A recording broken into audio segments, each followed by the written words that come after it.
And the usual mistake or dysfunctional way of living, unconscious way, is, as I've mentioned before, is devaluing the present moment and overvaluing the next moment. That's so unconscious that most people have no idea that that's how they live, because everybody lives like that and everybody has been conditioned to live like that. But that is a significant factor in unskillful living, unconscious living, and it strengthens the ego enormously. Ego lives always with reference to past and future. God, don't you ever feel like everything we do and everything we've been taught is just to service the future? Yeah, I know. It's like it's all preparation. Right, but what are we preparing ourselves for? Death. Life of the party. It's true. You know, but that's valid, because if we're all gonna die anyway, shouldn't we be enjoying ourselves now? You know, I'd like to quit thinking of the present, like right now, as some minor, insignificant preamble to something else. If you can remember that the present moment is all you ever have, this is the most valuable moment. Why? Because it's the only one, the present moment.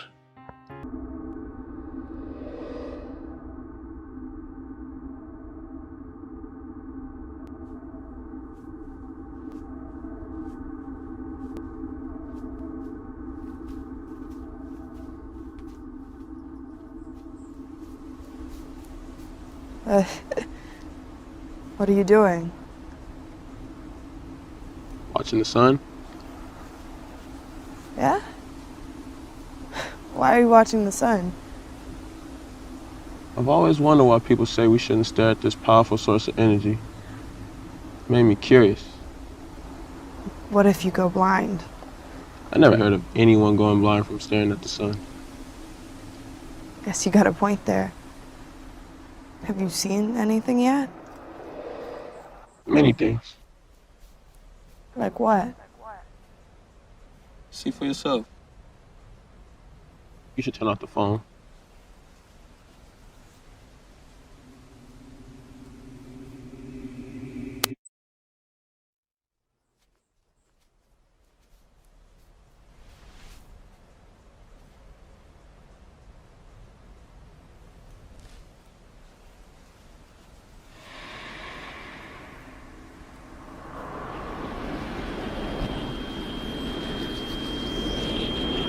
Welcome to the present. There really ain't no other moment, homie, this is it. The circle of life is really just a cycle. But like Socrates, what the fuck do I know? So to live as if the next moment were more significant, more important, is a very unconscious way to live. And the strange thing is you never really ultimately arrive anywhere, because the arriving is never enough. The arriving is immediately replaced by some new mental projection, some next moment.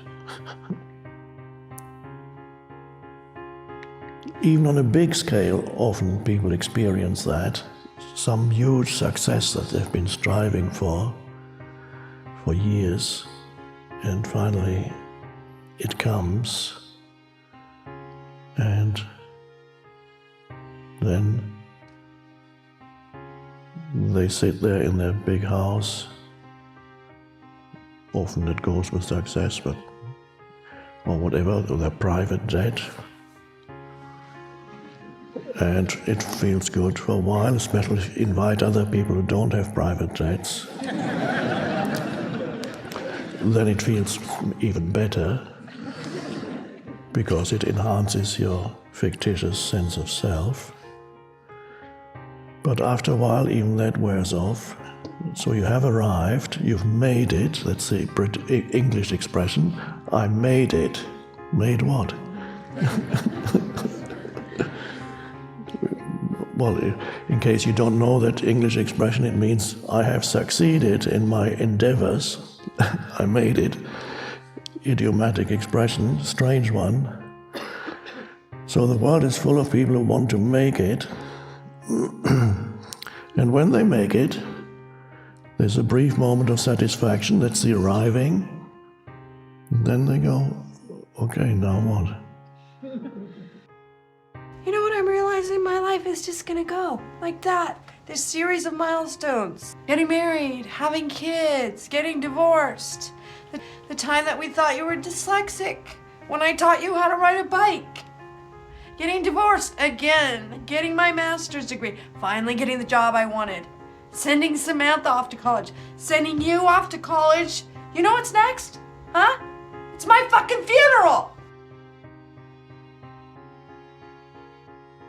The same dissatisfaction arises again with and then you have to, the making it is not enough, you have to make more. So small scale and large scale,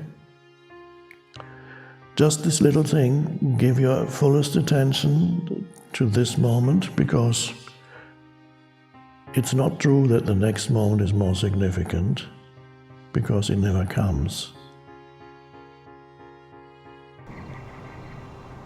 You know how everyone's always saying, seize the moment? I don't know, I'm kind of thinking it's the other way around. You know, like, the moment seizes us. Yeah. Yeah, I know, it's constant.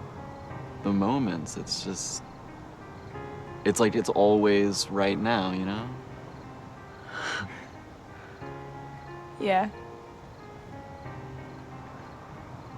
If you always live for the future, you're absorbed in thought, because future is a thought. It's never experienced as an actuality. So there is a way of being totally present in the planning for the future. This is actually, you're very focused in planning your next destination. What time do I arrive there? What do I need to do? When do I need to be ready? And you can write it down, and you can be fully present in that. And once you've done that, your attention is again here now. It was even here now when you were planning it, because you were not mentally devaluing this moment of planning. And the strange thing is, you begin to enjoy now all the small things in life that before you had overlooked or neglected, because the mind projects the bigger thing. And even on a small scale, it's the bigger thing, like, I need to pack my suitcase and I need to get the bus. That is on a very small scale, the next big thing that I need to get to. In the meantime, you devalue the moment between now and getting the bus or the train. So and then once you're on the bus, you think, okay, now I need to be, then you get off the bus, and then where do I need to go? I need to go there now.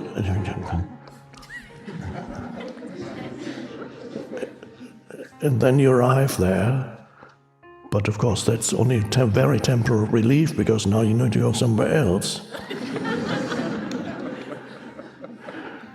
And when you're sitting on the plane or wherever, or in the car, you mentally project yourself to tomorrow morning.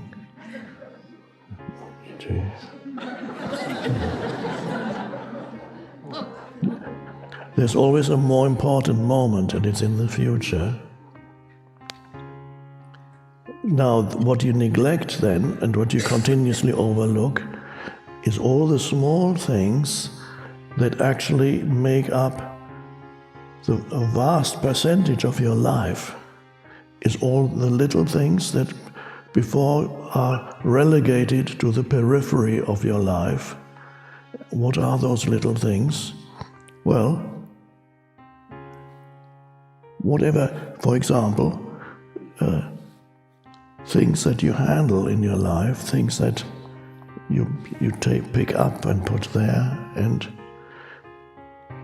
objects around you, the world around you, walking, breathing, looking at the sky, looking at a tree, seeing, breathing in the air, looking at another human being, sensing their deeper aliveness, all the little things that constitute life.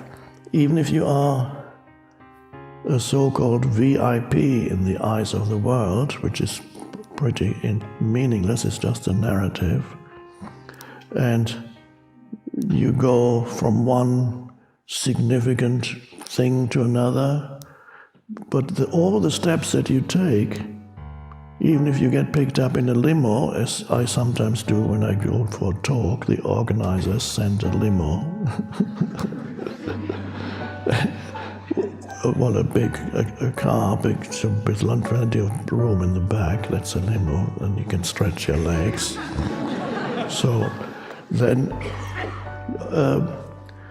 it's just very little things. You walk to the car, and you breathe, and then you get in and you sit. Okay, well, it's just you're sitting somewhere and breathing and you're looking out of the window. And then you arrive at a venue and you take a few steps into the car and you sit again. And then you walk onto the stage. It's all little things. And even whoever, if you're the Pope or the president of a huge corporation or the president of a country, it's still the same.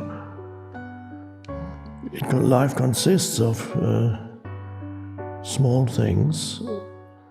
All the things that look at just your relationship with objects, this is usually overlooked because every object is treated as a means to an end. But if you live in a way that is more present, then the objects may still be a means to an end, but they are also giving just short attention. Do you have any, philosophical tips or anything? For a guy on a kind of road trip? You asking me? Yeah. Well,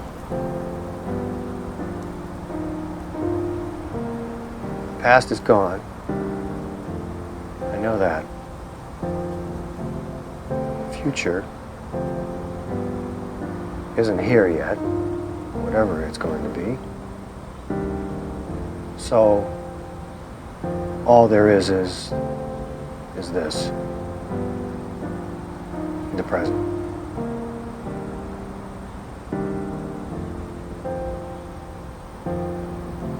That's it. Are you a Buddhist? And all this, the background then to that state of inner peace or contentment is all the aliveness of everything around you.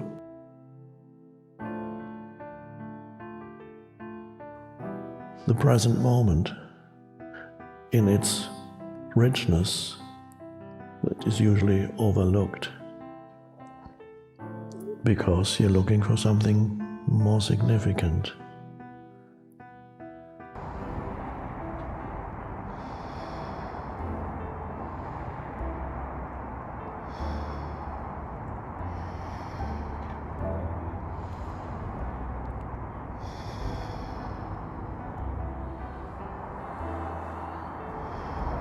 I wonder what he's thinking about up there.